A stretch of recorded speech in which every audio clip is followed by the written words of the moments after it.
Gloria a Dios. Bien, mis amados hermanos, vamos a continuar entonces con el tercer video de la serie La misión de la Iglesia de Jesucristo. Un saludo cordial a la hermana Ana Luisa Quispe. Hermana, está conectada. Gloria a Jesús. Dios la bendiga a tu hermano de allá en el Chimbote. Manda saludos a la iglesia. Bien, continuamos entonces, hermanos. Vamos a ver el tercer propósito de la iglesia, ¿ok? Vamos al tercer propósito. Mateo 28, 19 al 20 hemos lecturado nosotros, y era bautizar a los creyentes, ¿verdad? Mateo 28, verso 19, por favor. ¿Tenemos?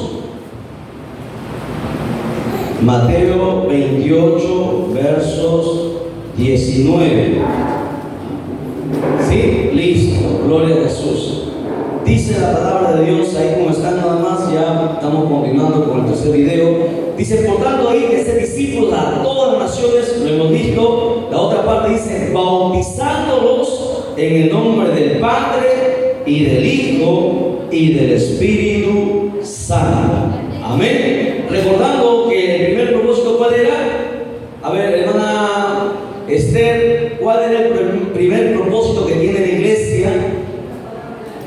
Predicar la palabra de Dios. El segundo propósito, ¿cuál era? Hacer discípulos. El tercero es bautizar a los hermanos, a los nuevos convertidos, o bautizar a los creyentes. Ahora, ¿qué pasa? ¿Cuándo se bautiza o cuándo debe ser bautizado un creyente? ¿Ok? Que el bautismo es necesario, sí, ¿ok? Pero no todos se pueden bautizar. Para el bautismo todos necesitan pasar por algunos requisitos que hemos mencionado. Uno de ellos es primero haber pasado por el discipulado. ¿Ok? Yo no puedo bautizar a un hermano que le diga, ¿sabe qué, hermano? Yo me quiero bautizar. No. Primero se discipula, hermanos, a este nuevo creyente. Una vez que es discipulado, el ministro, el pastor, mira los frutos, si ha hecho frutos dignos de arrepentimiento y es un ejemplo que quiere, hermanos, servir a Dios con todo su corazón, entonces se procede el bautismo. Porque si no, hermanos, estaríamos cometiendo, hermanos, un grave error al bautizar a alguien que no ha nacido de nuevo, que solamente se bautiza porque quiere ser salvo, aun cuando el bautismo no salva, sino que el bautismo es una ordenanza dada por el Señor Jesucristo. ¿Ok? Recuerden, el bautismo es una ordenanza dada por el Señor Jesucristo. Hay dos ordenanzas que Él estableció e instituyó, hermanos, en la palabra. Hay que diferenciar que tenemos primero leyes, mandamientos, estatutos, preceptos y ordenanzas. Las ordenanzas son dos: el bautismo y la Santa Cena. ¿Ok? Y también podríamos añadirle a una tercera ordenanza, que es el lavado de pies, que cada uno de ellos tiene un propósito. Pero, hermanos, la misión de la iglesia es primero predicar el evangelio, hacer evangelismo, ganar esa alma. Luego de que lo ganamos, el segundo propósito es en la iglesia discipular para luego después entrar en el bautismo, porque Jesucristo ordenó bautizándonos, ¿ok? Que hay que bautizarnos. Ahora, este bautismo tiene que ser en el nombre de la Trinidad. Aun cuando la palabra Trinidad, porque hay gente que dice, nos llama trinitarios y dice que la Trinidad, la palabra Trinidad no aparece en la Biblia. Claro, no aparece, pero hace referencia. Así como no aparece escuela dominical tampoco en la Biblia. No existe la palabra escuela dominical, pero se prepara una escuela dominical para enseñar a los nuevos. Tampoco existe ministerio de damas. O si usted por tanto subir al ministerio de damas, no hay. Ministerio de alabanza, ¿existe en la Biblia?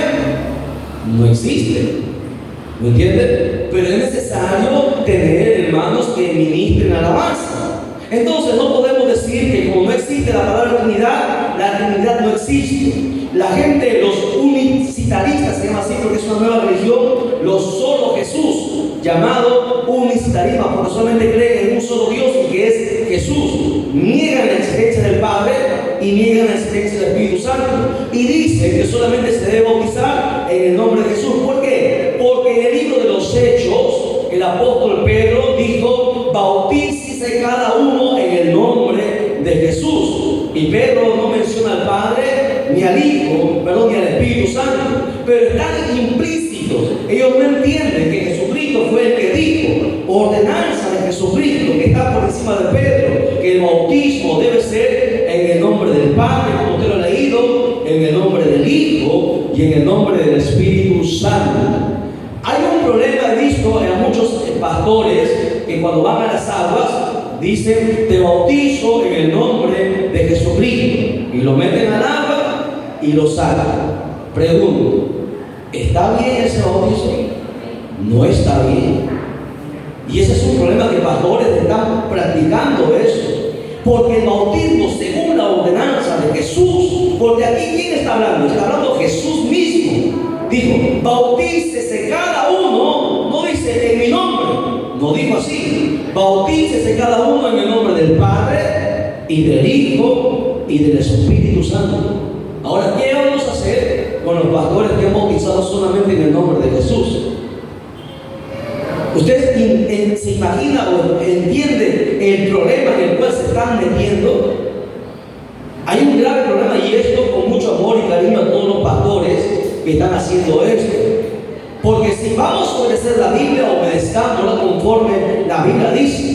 Jesús dijo en el nombre del Padre, del Hijo y del Espíritu Santo. ¿A quiénes? A los que primero han pasado por el discipulado. No pueden bautizar. Por eso nosotros, cuando una alma, bueno, particularmente yo he enseñado aquí, desde el día que asumí el pastorado, cuando una persona viene aquí, le empezamos a discipular. En un año yo tengo que ver sus frutos, ¿no? Tengo que ver que congrega, que está en los ayunos, que está en las vigilias, que está en los cultos de hogar, que es amable, que su carácter ha cambiado, que sabe perdonar, que sabe amar, que está cambiando. Cuando yo veo eso, entonces me está mostrando frutos dignos de arrepentimiento. Entonces lo bautizo. ¿Por qué? Porque veo que ha habido un cambio, que ha nacido de nuevo. Si no veo eso, hace tenga 10 años, no lo puedo bautizar. Aunque muchos pastores se levanten y digan que está mal, yo prefiero obedecer lo que la Biblia dice. Jesucristo dijo, hacer frutos dignos de arrepentimiento. Y eso es lo que nosotros tenemos que hacer. Aunque mucha gente diga y tenga temor que, bueno, si no se bautiza no va al cielo, el bautizo no salva a nadie. Hemos dicho esto, ¿verdad? El ladrón de la derecha no se bautizó y está en el cielo. Abraham, el padre de la fe, no se bautizó y está en el cielo. Moisés no se bautizó y está en el cielo. Job no se bautizó y está en el cielo. ¿Lo entienden? El bautismo entra, hermanos, en la etapa de la gracia, con el Nuevo Testamento, cuando Jesús añadió a las leyes, ordenanzas, estatutos y preceptos, añadió estas ordenanzas: el bautizo, añadió la Santa Cena y el lavado de pies. A eso se conoce como ordenanzas del Señor Jesucristo, una orden más que deberíamos cumplir. ¿Ok? Entonces, hasta ahí estamos. ¿Cuál es la tercera entonces, o el tercer propósito que debe ser la iglesia? Es bautizar a nuevos creyentes. ¿Ok? Ahora, ¿Para qué? ¿Para qué los bautizo? Porque a través del bautizo, recién, escúchelo bien, recién forman parte de la familia de Dios. Recién llegan a ser parte de la nueva familia que es la iglesia. Vamos a Efesios 2:19, para que usted lo vea. Efesios capítulo 2, verso 19.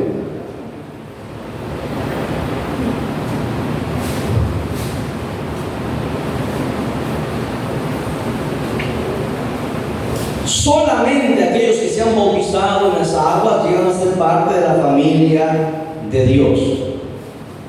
Efesios 2:19 dice: así que ya no sois extranjeros ni advenedizos, sino conciudadanos de los santos y miembros de la familia de Dios. ¿Cuándo? Cuando han pasado por el bautismo en aguas. O sea que mientras un creyente se ha convertido y viene a la iglesia, el anhelo de todo creyente es que se bautice. Y para bautizarse tiene que cumplir ciertos requisitos, ¿verdad? Por ejemplo, estar casado. Si tiene su pareja, tiene que estar casado. Porque yo no lo puedo bautizar en fornicación, porque sería un pecado. Tiene que estar casado. ¿Okay? Hay requisitos que hemos enseñado esto ya en la etapa del bautismo. Hemos enseñado bautismo, hemos enseñado Santa Cena, hemos dado todas las enseñanzas que están ahí en el canal. Estamos recordando nada más algunos puntos según el tema. Entonces, ¿qué pasa? Cuando uno se bautiza, el apóstol Pablo nos enseña que pasa a ser parte de la familia de Dios, porque está cumpliendo, ya cumplió las ordenanzas que el Señor añadió a las leyes, mandamientos, estatutos y preceptos. Ahora, ¿qué pasa? Con el bautismo, según la Biblia nos dice que nosotros renacemos a una nueva vida. Romanos 6:4. Romanos 6:4. Dice: porque somos sepultados juntamente con Él, o sea, con Cristo, para muerte por el bautismo, a fin de que como Cristo resucitó de entre los muertos por la gloria del Padre, así también nosotros andemos en vida nueva. A través del bautismo, nosotros tenemos que renacer para una vida nueva. Ya no ser el mismo peleón, renegón, mentiroso, chismoso que antes éramos. Ahora una vida nueva. ¿Por qué? Porque ahora no es familia Cruz, no es familia Cruzano, no es familia Venegas. Ahora es familia de Dios. Es parte de la familia de Dios. Usted sabe, a veces antes se caracterizaba la familia de los, vamos a poner de los, para no ofender a nadie, porque algunos a veces ofenden, todavía no son maduros. La familia de los esperados, esos son sicarios. Los pistacos, por ejemplo, se conocen como los pistacos porque eran sicarios que sacaban los ojos. ¿Se acuerda el tiempo de los pistacos? No, familia, o sea, hay un nombre. Y se catalogaban porque eran, sicarios, otros ladrones, otros asesinos, ¿no? Se caracterizaban. Pero nosotros, ahora con el bautismo, somos parte de la familia de Dios.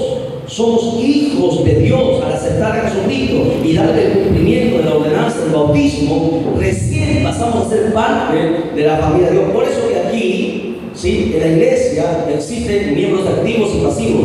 ¿Cuándo llega a ser un miembro activo? Cuando ha cumplido el bautimiento, la ordenanza del bautismo. Recién se anota en el libro de membresía de la iglesia, porque ya ha entrado, hermanos, al periodo del bautismo y ya es parte de su hermano. El problema de mucha gente, de muchos pastores, es que cuando una persona se convierte, le dan la bienvenida, ¿sí?, le hacen el recibimiento en la iglesia. ¿Y cuánta gente se ha recibido en la iglesia y ya no está en la iglesia? Se ha hecho una burla y no se puede hacer eso. Se recibe a alguien, cuando uno se convierte, se le saluda, se le aprecia, está en la iglesia como un miembro pasivo, está en observación, ¿ok? Luego se le empieza a discipular, y si esa persona empieza a aceptar el discipulado, empieza a cambiar, empieza a dar fruto digno de arrepentimiento, entonces lo llevamos al bautismo, se bautiza y forma parte de la familia de Dios y se registra en acta. Recién puede ser parte, puede tomar un cargo en la iglesia. porque el Dios de la Biblia es un Dios de orden. No se hacen las cosas por emociones, como antes se hacía, ¿no? Todo de acuerdo a lo que la Biblia nos enseña, hay que hacer conforme Dios está mandando. Mucha gente viene, se convierte, está unas semanas y luego se va al mundo y sigue pecando. ¿Cómo yo lo voy a recibir en la iglesia? Yo no lo puedo recibir en la iglesia. ¿Sabe por qué? Porque no es mi iglesia. Lo podré recibir en mi casa, porque es mi casa. Pero esta iglesia no es mía, es del Señor Jesucristo. ¿Me entienden? Y para recibir en la iglesia del Señor Jesucristo, tiene que cumplir lo que el Señor Jesucristo está mandando que haga. ¿Lo entienden? Por eso que los hermanos, los que no están bautizados, tienen que entender esto. Por eso es el discipulado, la enseñanza, el adoctrinamiento, para que entiendan el porqué, las razones. No es porque hagamos acepción de personas, sino que Dios quiere que hagamos las cosas como Él manda, no como nosotros queremos, o como nosotros pensamos, o como nos han enseñado. Si nos han enseñado mal, ¿vamos a seguir enseñando mal? No, se tiene que enseñar de acuerdo a lo que la Biblia manda y a obedecer, porque recuerden que nuestros pensamientos no son los pensamientos de Dios. Los pensamientos de Dios están más arriba, los estándares de Dios están altos y tenemos nosotros que escalar a cumplir esos estándares. ¿Ok? Entonces, el tercer propósito de la iglesia es el bautismo. ¿Por qué? Porque a través del bautismo forma parte de la familia de Dios. 1, 2, renacemos para una vida nueva. Y 3, el bautismo es un símbolo de comunión. Escuche bien, el bautismo es un símbolo de comunión con Dios y con su iglesia. Repito, 3, porque el bautismo es un símbolo de comunión con Dios y con la iglesia. ¿Ok? Efesios capítulo 4, versos del 4 al 5 dice lo siguiente, para comprobar lo que estamos diciendo. Dice: un cuerpo, un espíritu, conforme fuisteis también llamados en una misma esperanza de vuestra vocación, un Señor, una fe y un bautismo. ¿No entiende? Efesios capítulo 4, versos del 4 al 5. Uno solo. Porque hay mucha gente que dice: hermano, quiero volverme a bautizar porque el bautismo no ha valido el anterior. Una sola vez se tiene que bautizar. Una sola vez. Un solo bautismo. No se puede estar bautizando todos los años. ¿Ok? El bautismo es una sola vez. Por eso que cuando se bautiza uno tiene que pensarlo bien. Porque esto no es un juego, el bautismo no es un juego. El bautismo, hermanos, nos está introduciendo a la familia de Dios. Y de ahí Dios nos va a tomar a cuenta si nosotros andamos en vida nueva o no andamos en una vida nueva. Por eso que el bautismo no se bautiza, se convierte hoy y lo bautizo mañana. No, Señor. Aunque mucha gente dice: pero ¿cómo cuando Pedro se bautizó? Y me sacan, porque yo tengo debate con pastores, con teólogos, y me dijeron: ¿cómo Pedro predicó y se bautizaron inmediatamente? Es que usted no entiende, pastor, que los que se bautizaron eran judíos, no eran gentiles. Ellos conocían la escritura, conocían el yeshiva, conocían el Torah, conocían el Pentateuco. Lo que a ellos les faltaba era aceptar al Mesías, a Jesucristo. Por eso cuando Pedro predicó, ellos ya tenían todo. Les faltaba aceptar al Señor. Ellos tenían la ley, por eso que se bautizaron. ¿Me entienden? Todos los pastores que no pudieron decir nada porque la evidencia era clara. Por eso nosotros tenemos que conocer bien la escritura. ¿Ok? Bien, vamos a ver. Requisito. El bautismo decía que es un requisito para la obra del ministerio. Vamos a ver cómo así. Por ejemplo, yo les pregunto: ¿cuándo Jesús estuvo en la tierra? ¿Cuánto tiempo? 33 años, 33 años y medio. ¿Cuándo empezó el Señor su ministerio? A los 30. ¿Y por qué a los 30? Ya, pero, o sea, se preparó, y después de haberse preparado, ¿qué hizo? ¿Fue a ayunar? No. Se bautizó. Tú no puedes tener ministerio si no hay bautizo. Tú no puedes, Dios no te puede entregar ministerio si no hay bautismo. Jesús, primero dice que se preparó, ¿cuánto tiempo? 30 años. Y hay gente que se convierte e inmediatamente Primero te disipulas, te conviertes, te disipulas, das fruto digno de arrepentimiento y luego recién viene el bautismo. Jesús se preparó 30 años, entró en el bautismo y después empezó su ministerio. Nunca el Señor empezó su... ¿Por qué no empezó a los 18 años? Ya era mayor de edad. Todavía no estaba bautizado. Por eso que hemos dicho, el bautismo te prepara para el ministerio. Y hay mucha gente que no se quiere bautizar. Pero no vamos a bautizar a ver que digan, no, yo, porque la vez pasada, ¿se acuerdan?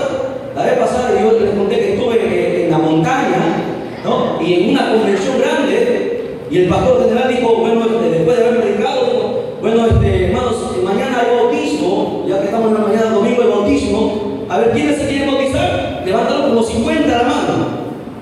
Yo me levanté, pastor, disculpe, yo había predicado un momento. Porque el pastor le pidió que yo lo bautice. Pastor, no lo puedo bautizar. ¿Por qué? Por esto. Le pregunto, pastor, ¿usted le conoce a ese joven? No, no sé de qué iglesia es. ¿Y cómo usted lo va a bautizar? Si usted no lo conoce, usted sabe sus frutos. Había uno que estaba en fornicación, había uno que estaba en adulterio, y así lo iban a bautizar. ¿Cómo voy a bautizar a gente así? Tú solamente bautizas a gente que has discipulado, que has visto sus frutos, para luego presentarlo a la familia de Dios. El pastor es responsable, los pastores lloraron ese día, porque les llevé por la palabra y vimos tantas cosas que habían hecho mal, porque bautizan a tanta gente que luego se va al mundo y luego esa gente se vuelve, o sea, estamos condenando a la gente que estamos bautizando. ¿Por qué? Porque como no han, ellos no han madurado, no han sido discipulados, se les bautiza, se les entrega prácticamente al diablo para que el diablo los destruya. Y los pastores van a dar cuenta por eso. Los pastores lloraron, porque no entendieron que no se bautiza por bautizar. Se tiene que pasar discipulado solamente cuando ves que ha dado fruto digno. Eso implica que ha nacido de nuevo de verdad y con su corazón quiere servir a Dios. Está listo para entrar en el bautismo. Y entra al bautismo y el Señor lo bautiza, lo llena, lo abre el ministerio. No se puede, hermano, tener un ministerio si no hay bautismo. Jesús es el ejemplo claro. Vamos a la Biblia. Lucas 3:21. Lucas 3:21.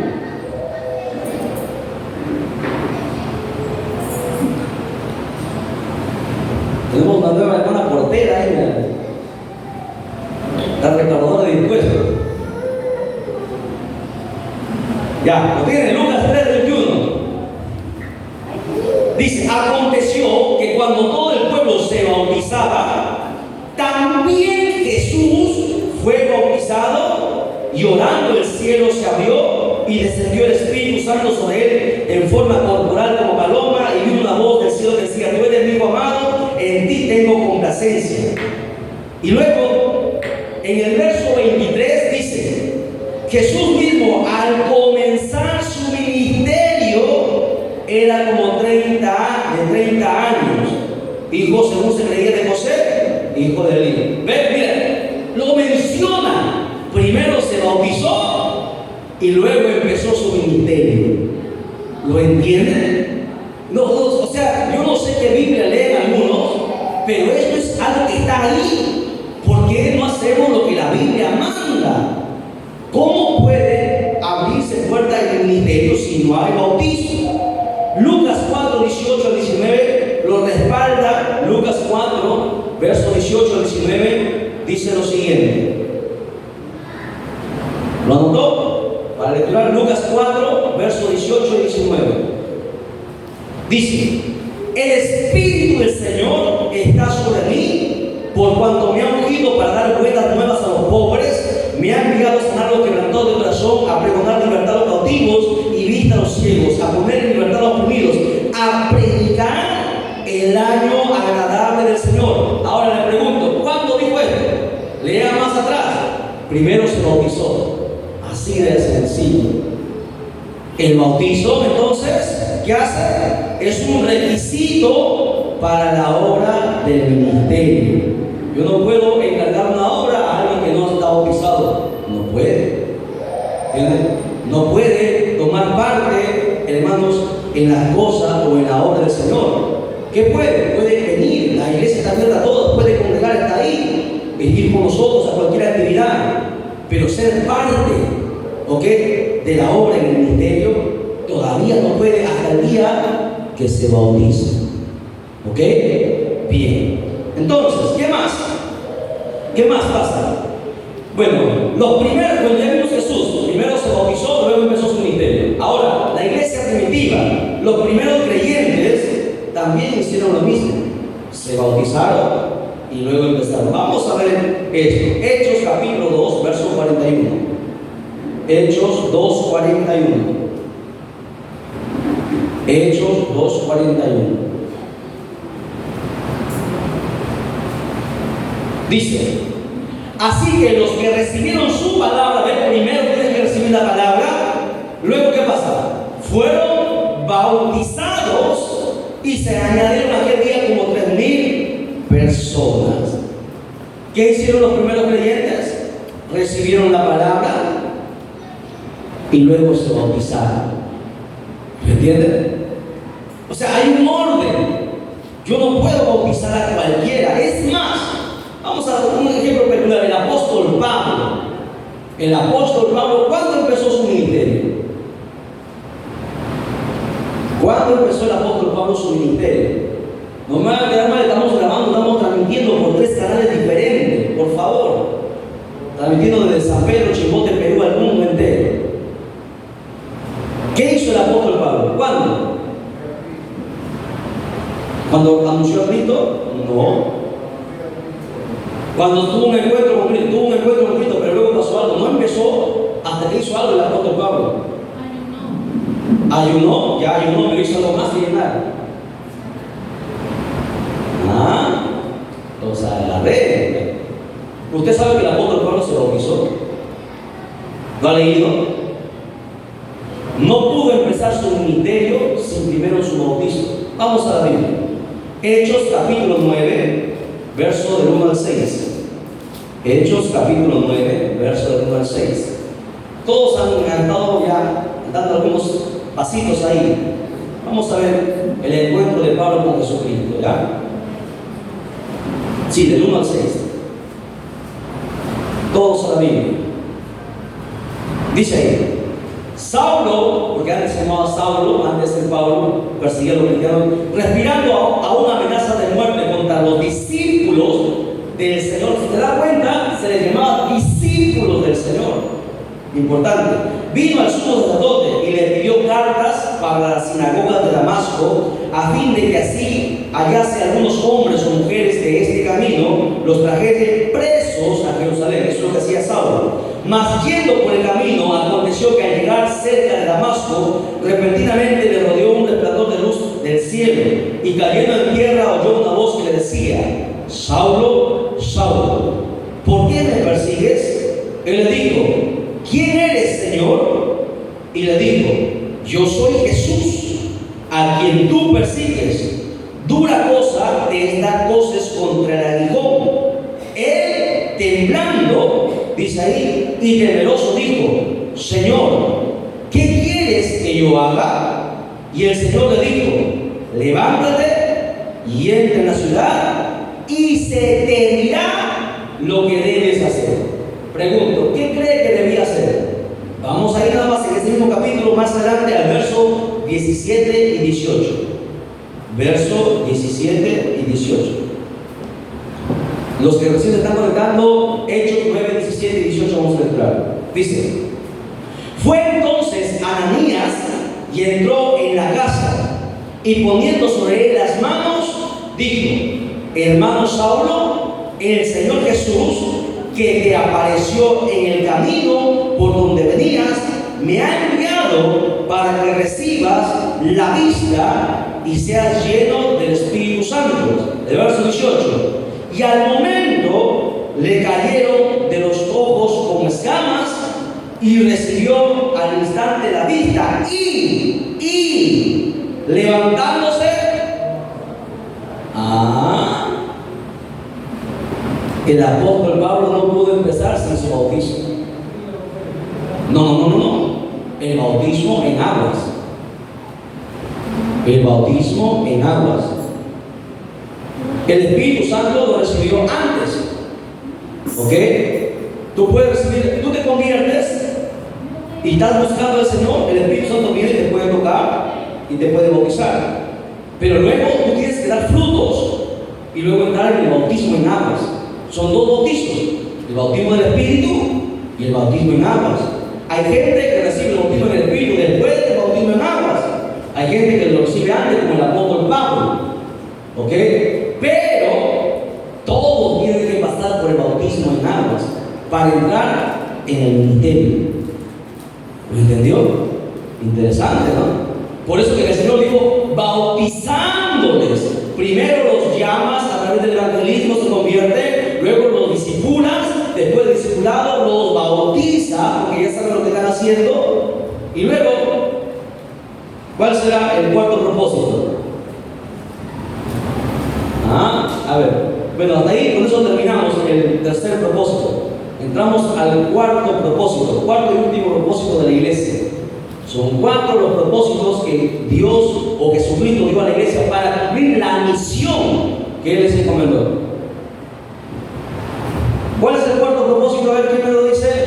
Si lo adivina, el tesorero le va a invitar un pollo para que llegue a su casa y comparte con su familia. A ver, ¿quién lo dijo? A ver, ¿quién por ahí? Ya con David aquí ya nosotros ya lo sabemos. A ver, pero ustedes. Sale humo, ¿no? ¿Ven cómo no piensan en eso? Interesante. Después del discipulado que viene, Marvin, ¿ya le dijo afuera? Doctrina. Marvin lo tenía ahí, ¿por qué no lo dijo? Perdió el pollo. Primero es el discipulado, después del discipulado viene el bautismo y después viene la doctrina. La doctrina ya es para gente madura, alimento sólido, ya no leche, porque estamos dando ustedes lechecita espiritual como bebitos. A ver los bebitos, ya, digan.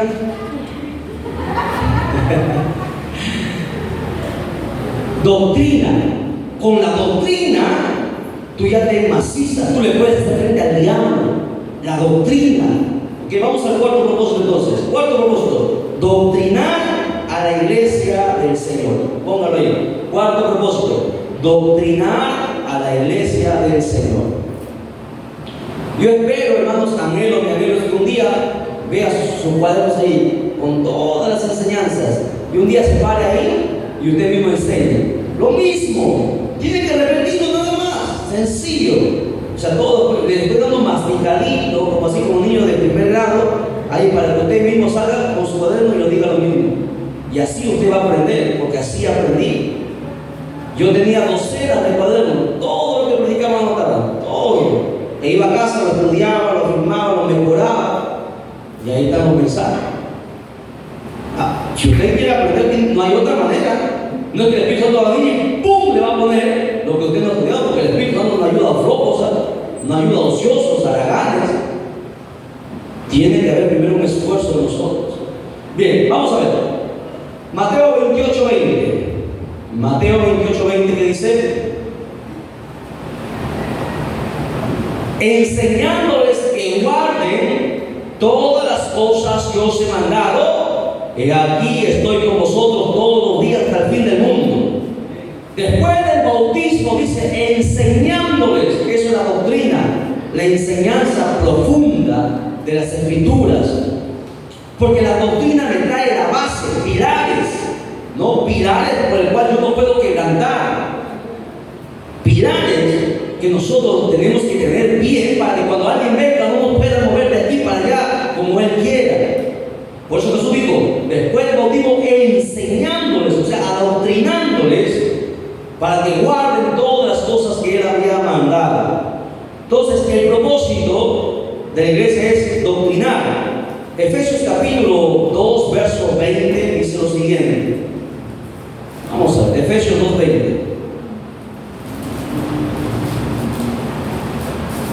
Efesios 2:20, que dice: edificados sobre el fundamento de los apóstoles y profetas, siendo la principal piedra del ángulo Jesucristo mismo. ¿Qué quiso quiso decir el apóstol Pablo con eso? ¿Alguien me puede explicar, según este texto, a ver, Ivonne, qué quiso decir el apóstol Pablo con este texto? Edificando sobre los apóstoles y profetas. ¿Alguien me puede explicar? A ver, que ya más o menos. A ver, toma ahí.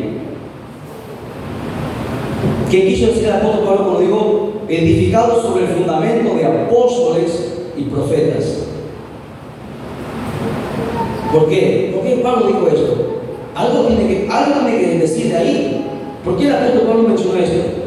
Que nosotros tenemos que estar fundamentados en lo que los apóstoles nos enseñaron y en lo que los profetas nos enseñaron. Y ambos tienen como base principal o piedra angular Jesucristo. O sea, así es. La iglesia está fundada sobre él. Escuchen, no tengo acá la pantalla gigante, no lo veo. ¿Y dónde está la pantalla gigante? Ya. Sería bueno ponerlo para que ustedes entiendan cómo está formada la iglesia. Para formar esta iglesia, abajo primero que hay base solo. Si la base, si yo pongo las paredes sin base, se cae. ¿O no? Necesito la base. La base de la iglesia es Jesucristo, es la piedra angular. Sobre Jesucristo, escuchen bien, hay dos cimientos: apóstoles y profetas. Lo que los apóstoles nos enseñaron, el apóstol Pablo nos enseñó 13 cartas. Los profetas escribieron todos los 66 libros, ¿verdad? O sea, sobre la base de la palabra, apóstoles y profetas. Y encima de todos ellos está la iglesia. Ese es el orden: Jesucristo, apóstoles, profetas, y encima está la iglesia. ¿Para qué? Para que la iglesia no pueda tambalear, para que la iglesia no pueda caer, porque está cimentada. Por eso Jesucristo dijo: aunque vengan los vientos, aunque soplen los vientos, aunque venga se salga el agua, no va a caer porque está fundamentada con buen fundamento. Entonces, repito, a ver, Jairo, ¿cuál es el fundamento de la iglesia? Jesucristo. ¿Qué más? ¿Primero profetas o primero apóstoles? Lee tu Biblia. ¿Qué dice la Biblia? ¿Quién va primero?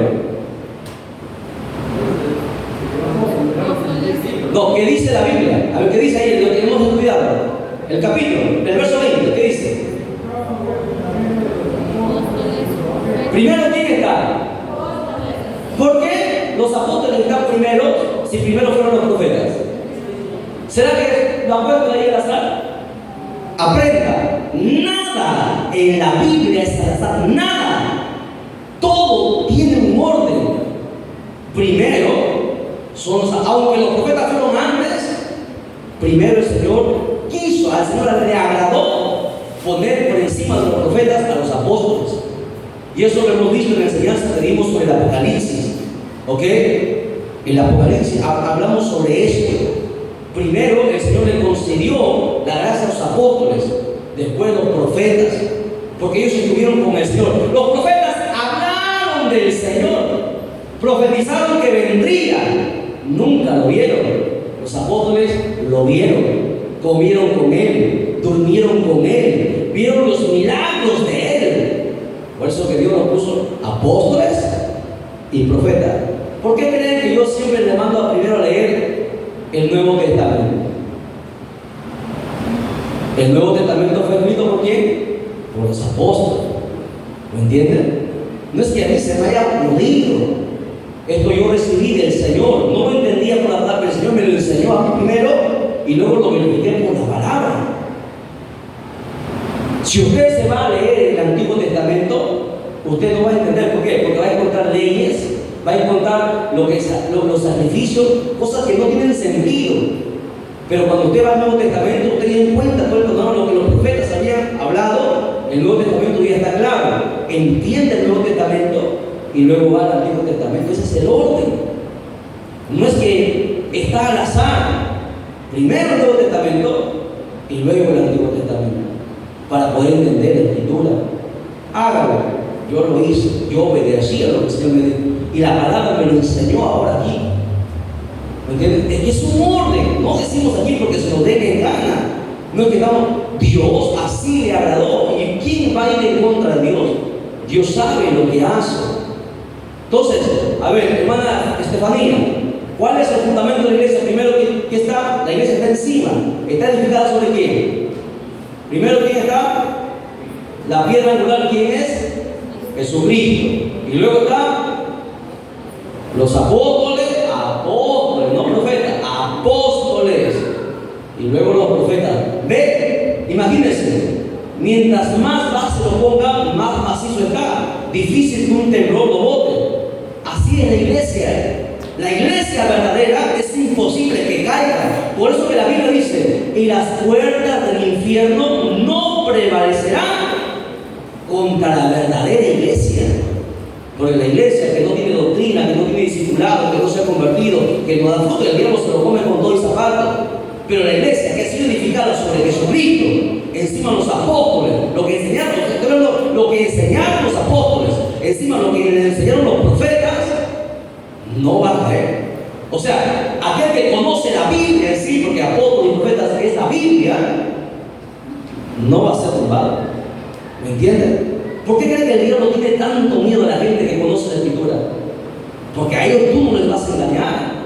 A ellos el diablo no va a venir con tonterías a moverlos, porque te van a saber discernir. Porque la palabra está por encima del pastor, encima de todo. La palabra es la autoridad máxima en la iglesia.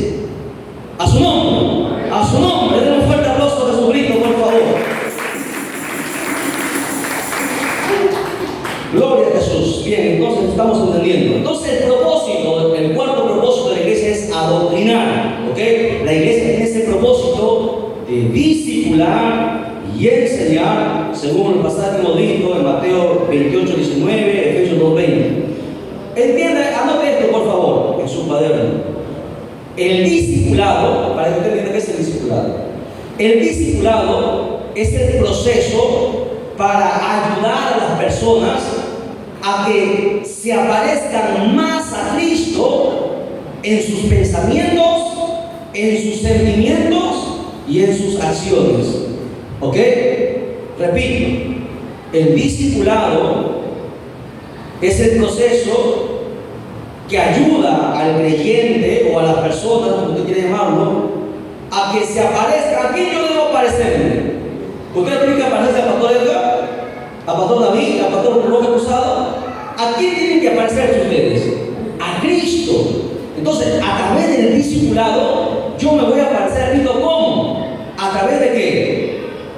A través de, ¿qué dije? De mis pensamientos. ¿Cómo yo pienso? Tengo que pensar como Cristo pensaba.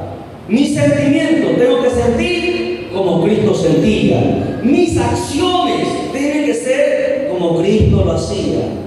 ¿Y cómo logro entonces esas tres cosas? A través del discipulado, a través de la enseñanza, del adoctrinamiento. Sin discipulado, sin doctrina, jamás madurarán, jamás crecerán, jamás nos pareceremos a Cristo.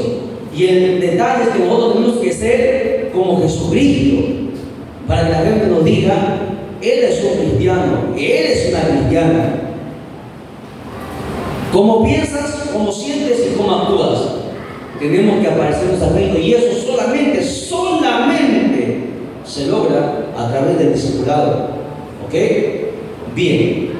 Vamos a ver la otra parte. La madurez. La madurez se logra a través de la enseñanza. Usted puede tener 40 años en la iglesia, pero si no tiene madurez, usted es un bebé espiritual, un niño espiritual. Hay gente que tiene solamente 10 años y es maduro. Por eso que la palabra ancianos no es a los mayores de edad. ¿Quién es un anciano en la iglesia? Un anciano en la iglesia es aquel que ha madurado, que es maduro en la fe. La madurez no es cuestión de años. Vamos a ver esto, ¿verdad? Primera de Pedro 2:2. Primera carta de Pedro 2:2. La madurez se logra a través de la enseñanza. ¿Lo ha puesto ahí, no? Primera de Pedro 2:2.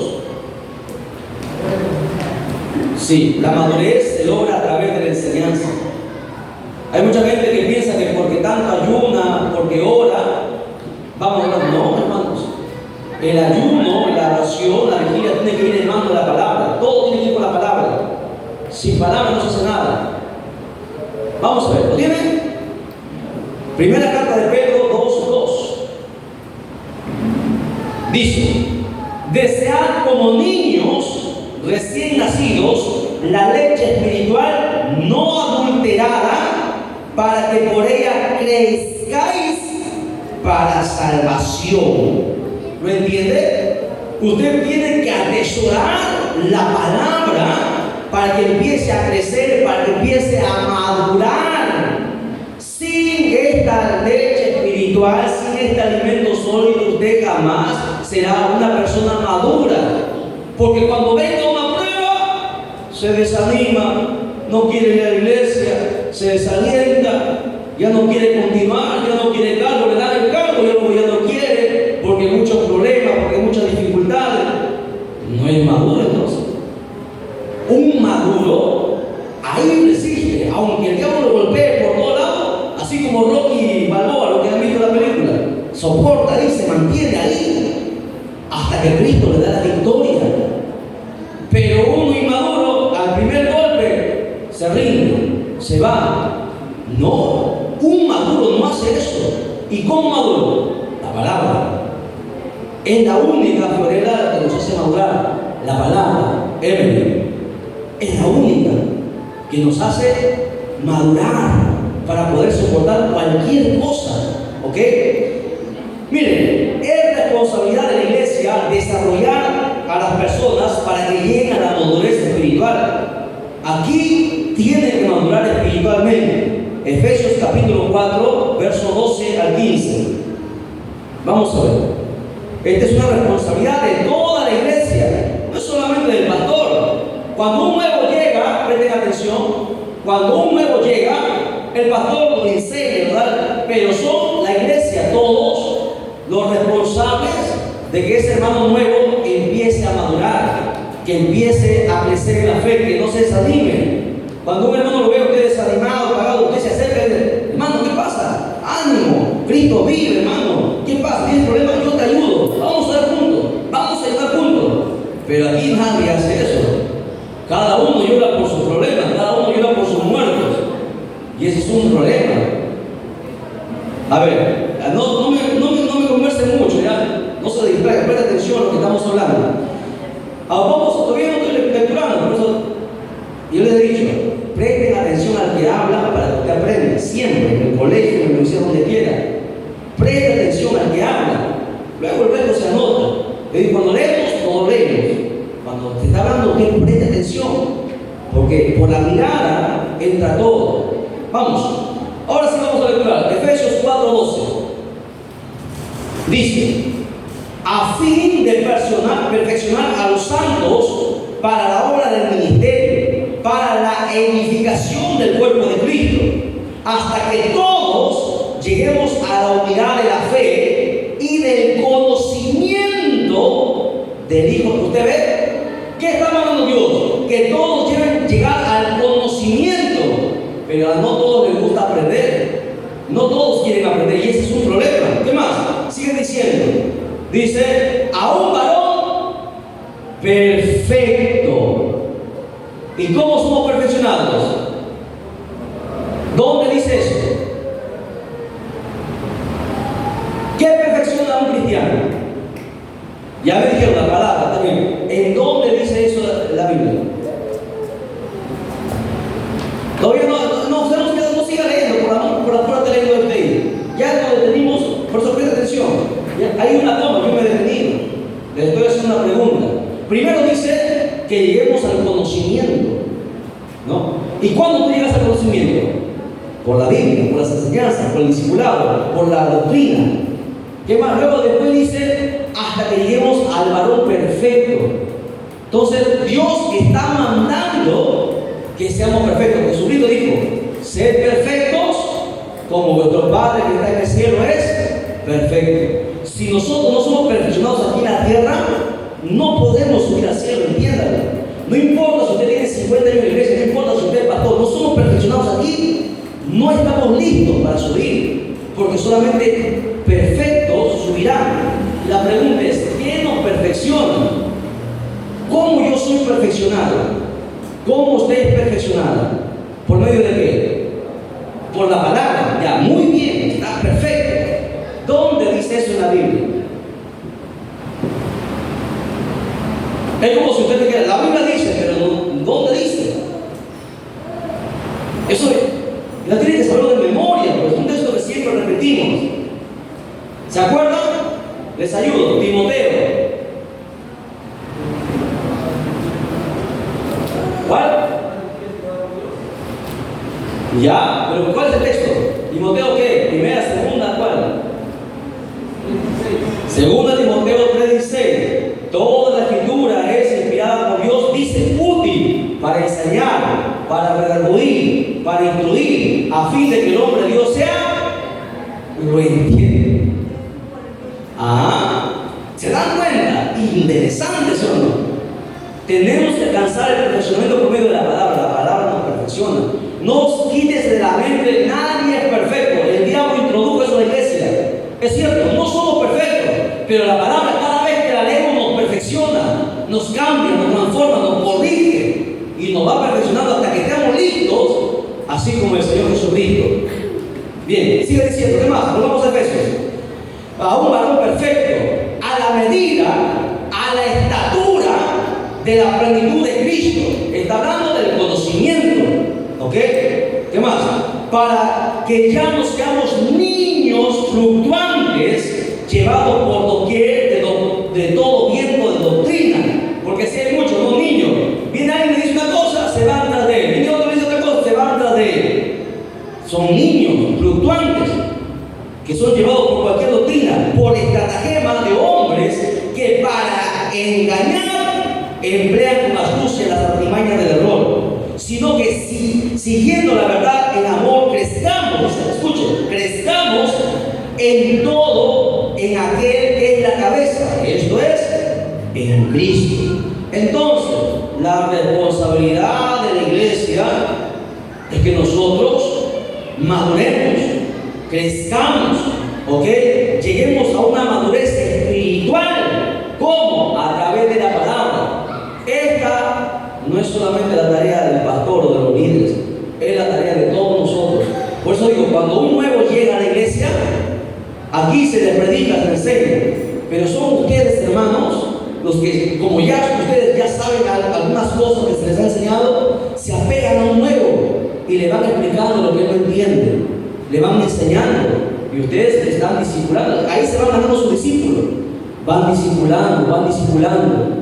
¿Me entienden? ¿Ven qué hermoso? Cómo todo encaja, como un rompecabezas, cada pieza tiene su lugar, tiene su orden. Cada uno de ustedes debería hacer esto, discipular, capacitar a los nuevos, a los que no entienden, con ejemplo. Mira, yo también pasé por esto, pero mira, el Señor me enseñó, la Biblia dice esto, qué bonito, ¿eh? Porque el pastor no puede estar en todos lados, no se puede, pero ustedes sí, vienen varios, ustedes están ahí. Por eso ustedes aprenden y enseñan y discipulan a los nuevos, porque esa es tarea de toda la iglesia, ¿ok? Recuerden, anote esto también.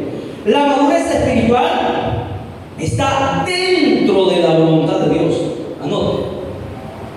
La madurez espiritual está dentro de la voluntad de Dios. La voluntad de Dios es que todos maduremos. Y si no hemos madurado, es nuestra responsabilidad. Habrá sido en vano todos los cultos, habrá sido en vano todos los ayunos. Si no hay madurez, estamos perdiendo el tiempo. 1 Corintios 15:58. 1 Corintios 15:58. Esto es la madurez, vean. 1 Corintios 15:58. ¿Lo encontró? Quiero que todos lo van a leer esta vez, todos. No que yo, no, lea, que subir ahí, lea. Vamos a ver. Esta es la voluntad del Señor, la voluntad del Maestro. Dice, a ver, ayúdenle a la hermanita que no encontró, por favor. Ayúdenle por ahí. Despierte a la otra hermana que está por ahí agachando su cabeza, despiértela. Bien, dice.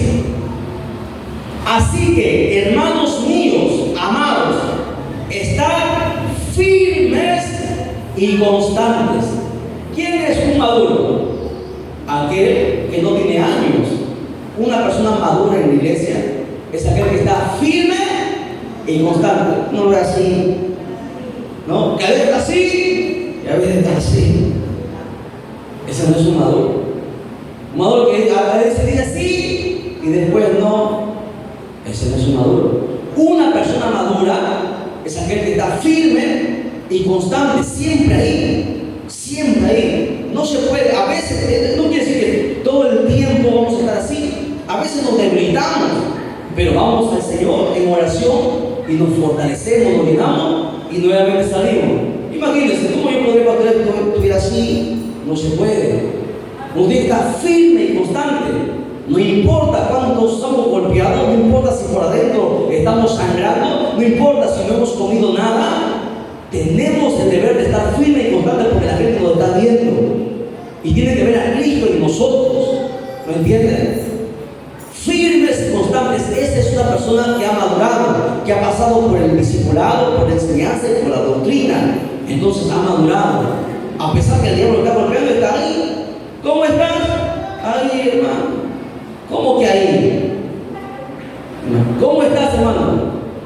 ¿Recuerda la mujer? A la mujer, se me fue el nombre. No tiene nombre la mujer, pero era de un lugar, no me acuerdo cómo era el nombre, Sunamita. A la mujer Sunamita se le murió su hijo. Su único hijo se le murió. Y le preguntan, ¿cómo estás? ¿Qué dijo? Se me murió mi hijo. El Señor me abandonó. ¿Cómo estás? Bien. Se le había muerto su hijo. Y su respuesta fue, bien. Estoy bien. ¿Estaremos a ese nivel? No. Por eso necesitamos discipulado, enseñanza y doctrina. Porque cualquier cosa ya nos derrumbamos. Somos cristianos, como dijo el pastor, guachihuachi, ¿no? Que cualquier cosa nos tumba.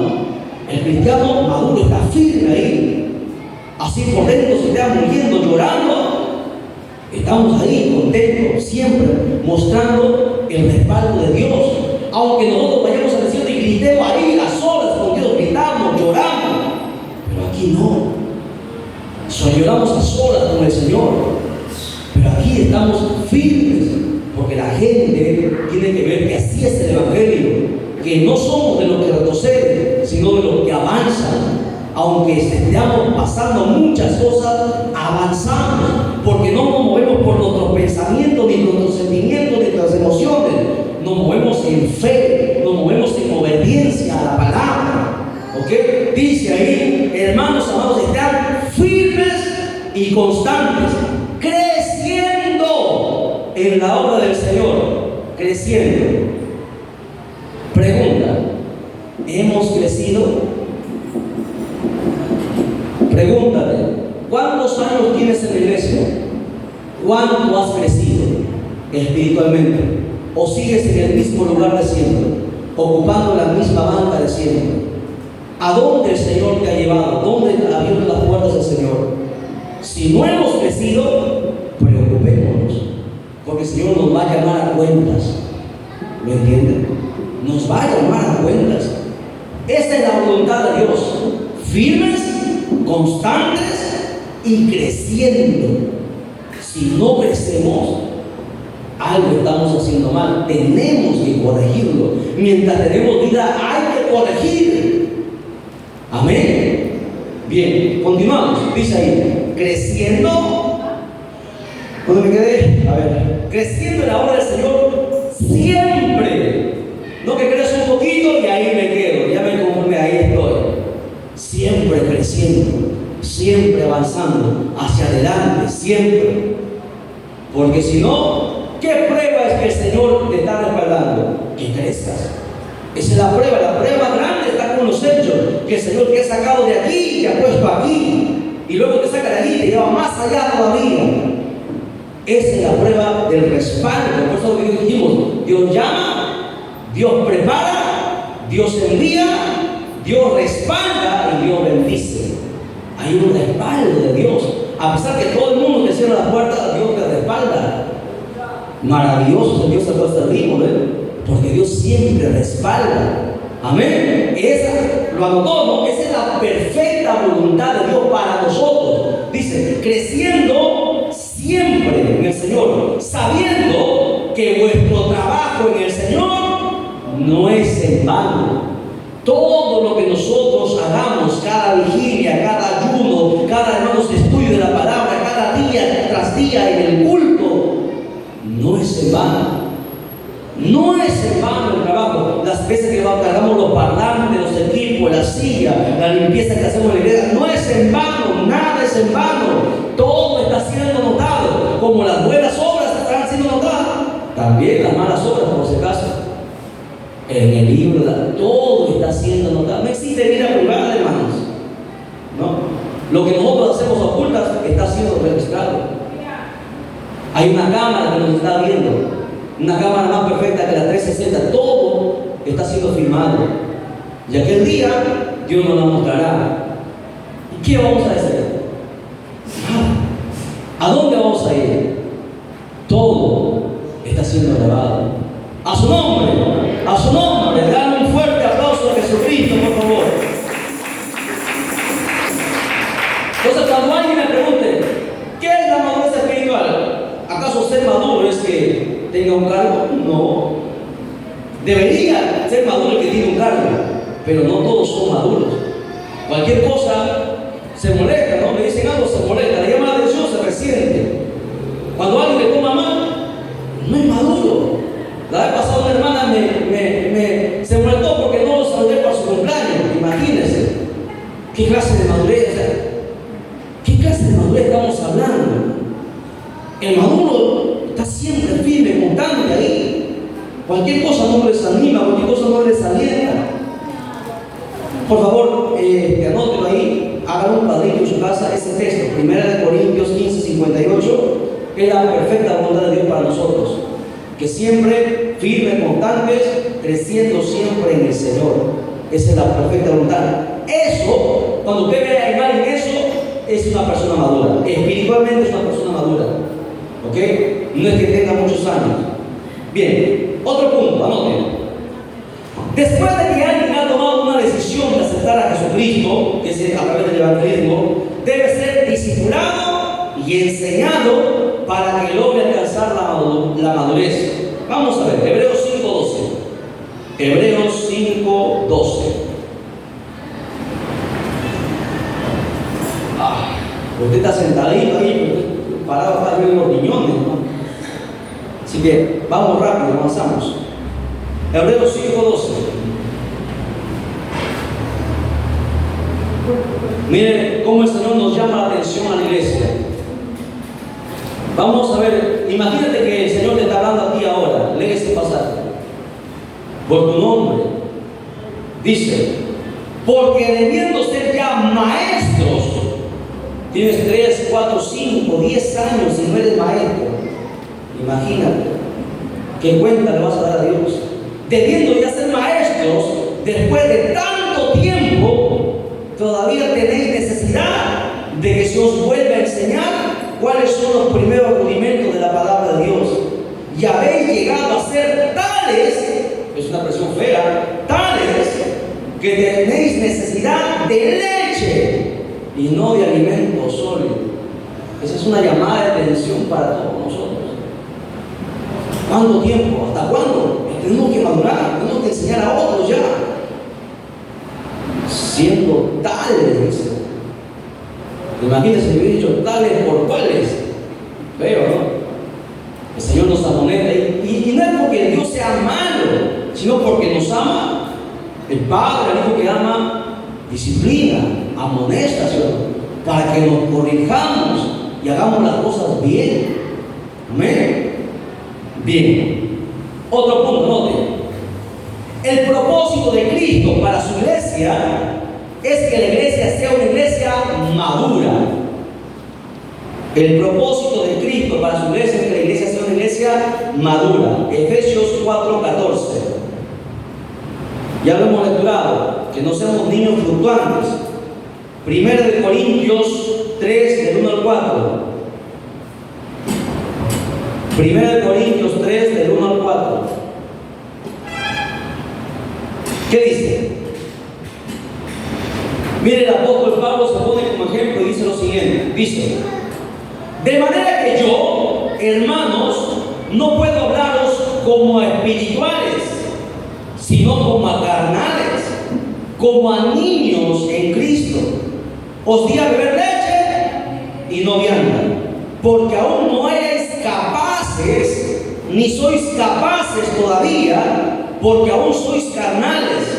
Pues habiendo entre vosotros celos, contiendas, disensiones, ¿no sois carnales que andáis como hombres?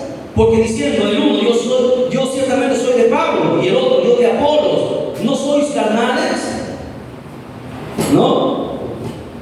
¿Cuándo uno es carnal? Cuando se molesta, cuando tiene celos, cuando no me dan parte y me molesto. Aquí hay dos ministerios, ojalá que no se peleen, ¿no? La vez pasada en una iglesia se pelearon los ministerios, ¿no? Y casi se van a los golpes, pero si no, pero uno mío se van a los golpes. Porque no, le tocaba tocar, no, tú nada, y se pusieron en pleno culto, hermano.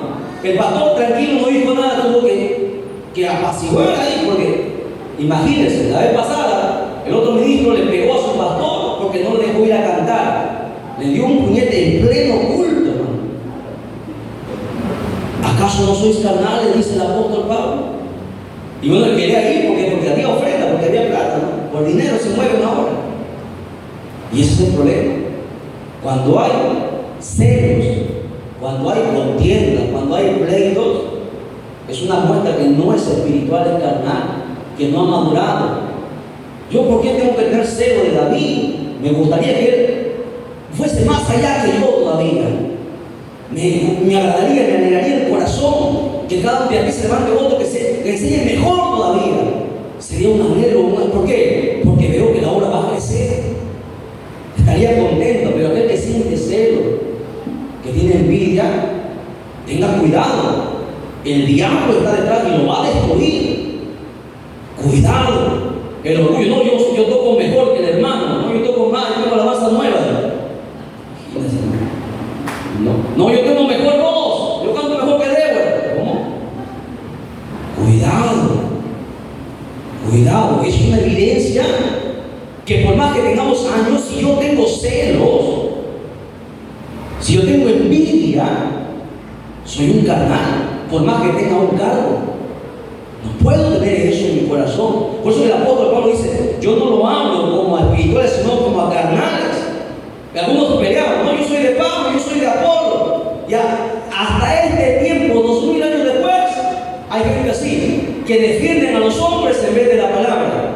¿Usted ve? Hay algunos que defienden al pastor en vez de la palabra. Aquí no estamos para defender a nadie, aquí tenemos que defender la palabra. Hay gente que, hermanos, defienden a un hombre y no defienden la palabra. Eso está mal. Lo justo es justo. Y si uno se equivoca, tiene que reconocer su error. Pero hay gente que no reconoce su error y ese es un gran problema. No han madurado espiritualmente. Por eso el apóstol Pablo le dijo a los corintios: ustedes tienen todos los dones, los 9 los tienen, pero son carnales, le dijo en su cara. Tenían el don, todos los dones, profecía, lengua, interpretación, pero eran carnales. Había celo, disensiones, contienda, pleitos, ¿no? Murmuraban entre ellos. Y así pasa que hay gente que murmura de su hermano, de su hermana, habla a la espalda, cuando están al frente le repelan las muelas. Hipócritas, cuidado con la hipocresía, pero por detrás le están clavando la puñalada. Y así hay mucha gente que tiene una lengua larga, que le gusta hablar y hablar. ¿Usted cree que lo que usted está hablando no lo está notando el Señor? Todo está siendo registrado. Todo. En aquel día, vamos a ver, ¿no? La hermanita que te saludaba, el hermanito que te saludaba, y por atrás te estaba apuñalando. Lo vas a escuchar, lo vas a oír, todos lo van a escuchar. Ese día, en el tribunal de Cristo, será un día extraordinario, hermanos. Un día extraordinario. Algunos se van a querer aventar del tribunal, no van a querer estar ahí por la vergüenza, porque va a ser terrible. me pusieron triste. ¿Qué pasó? Ya sé por qué no predicamos tan triste. Estaban alegres, contentos. Cambió el rostro de todos. Bueno, un texto más. Hebreos 5. ¿Qué hora? Es temprano. Hebreos, me dicen ahora, tal hora es, ¿no? Sí.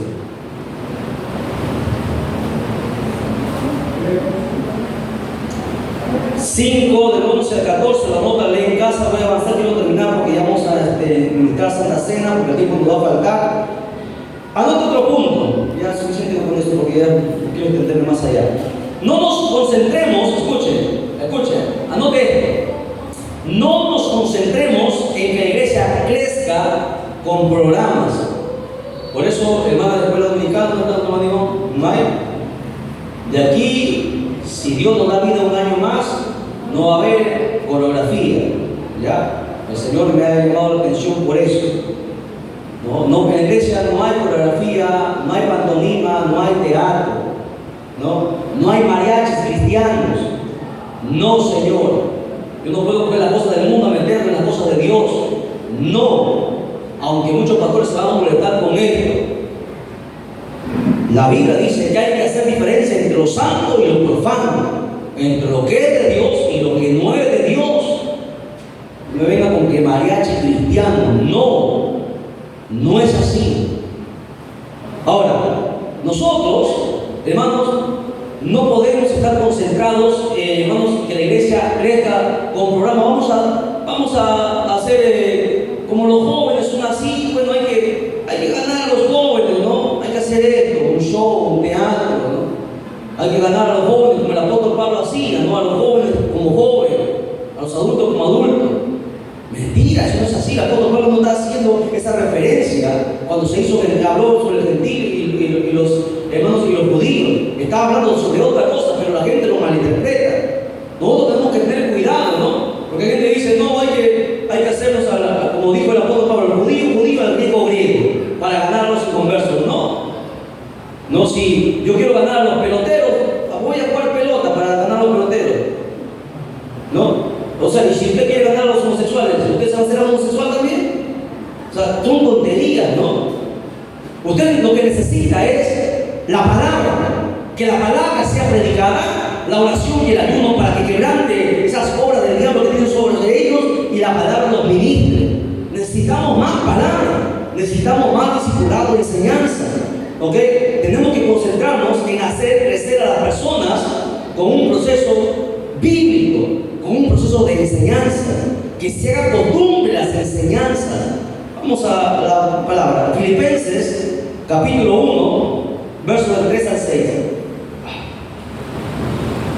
Filipenses 1, del 3 al 6. Vamos terminando, hermanos, ya porque sí me siento bastante agotado. ¿Lo encontró? Dice: doy gracias a mi Dios, que siempre me acuerdo de vosotros. El apóstol Pablo está escribiendo aquí. Dice: siempre en todas mis oraciones, rogando con gozo por todos vosotros, por vuestra comunión en el Evangelio, desde el primer día hasta ahora, estando persuadido de esto, de que el que comenzó en vosotros la buena obra, la perfeccionará hasta el día de Jesucristo.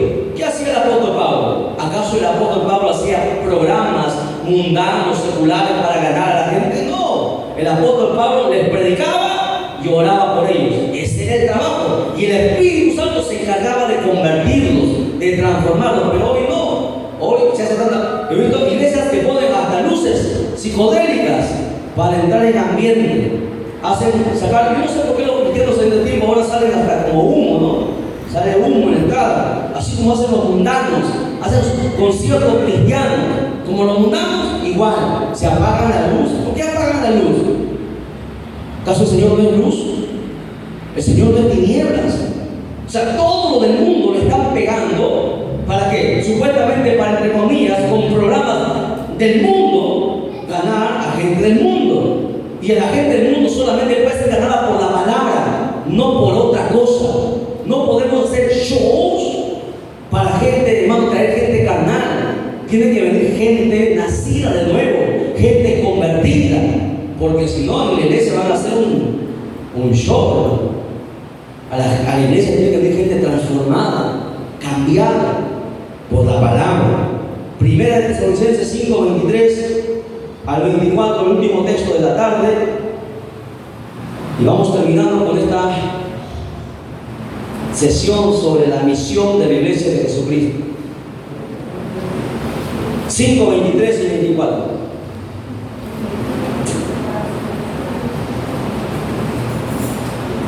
Dice, y el Dios de paz, miren, el Dios que tenemos es un Dios de paz.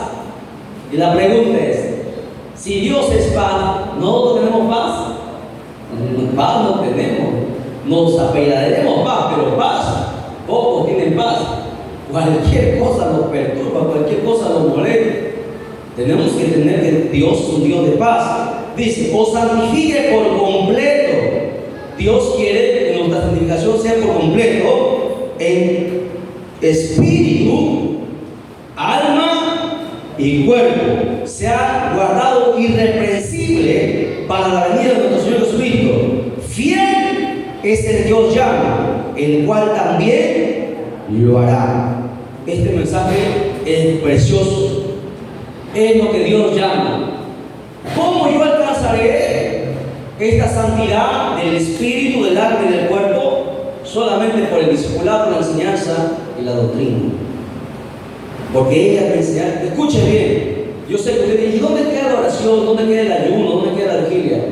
Tú necesitas saber la palabra para que sepas cómo ayunar. Porque hay gente que ayuna y ayuna mal. No ayuna, pasa hambre, hace dieta, pero no está ayunando. Hay gente que ora y no sabe cómo orar. Hasta para orar, tú necesitas conocer la palabra. Hasta para todo, para administrar las alabanzas, para predicar, para dirigir. Todo, tienes que saber la palabra, todo. La palabra es la base. Por eso, la misión de la iglesia, resumiendo, vamos concluyendo entonces. ¿Cuál es la misión de la iglesia? La misión de la iglesia tiene 4 propósitos. ¿Cuáles son? A ver, les escucho todos. Primer propósito. A eso le podemos llamar una palabrita. Predicar el evangelio, ¿qué es? Evangelización. Así es. Evangelización. ¿Ok? Segundo, ¿qué más? Hacer discipulado. ¿Qué más? Tercero, bautizarlos. Y cuarto, adoctrinarlos. Ese es el propósito, hermanos, de la iglesia. Para eso hemos sido llamados.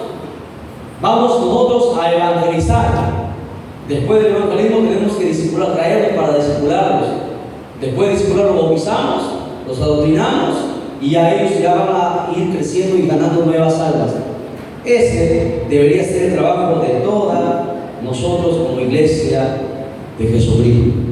Espero que entendamos que si no tenemos o no hemos alcanzado estos 4 propósitos, tendremos un problema con el Señor en aquel día. Amén. Bien, hasta ahí lo dejamos. Espero que haya sido de beneficio para cada uno de ustedes. Nos ponemos en pie, levantamos nuestras manos y glorificamos al Padre, al Hijo y al Espíritu Santo. Gloria a Dios, gloria a Dios, gloria a Dios. Dale un fuerte aplauso a Jesucristo, por favor. Dios me los bendiga y hacemos un receso de 10 minutos esta vez para luego entrar a dar una breve enseñanza de lo que es Santa Cena y lavado de pies y luego ya pasamos a, hermanos, a esta disciplina. Amén.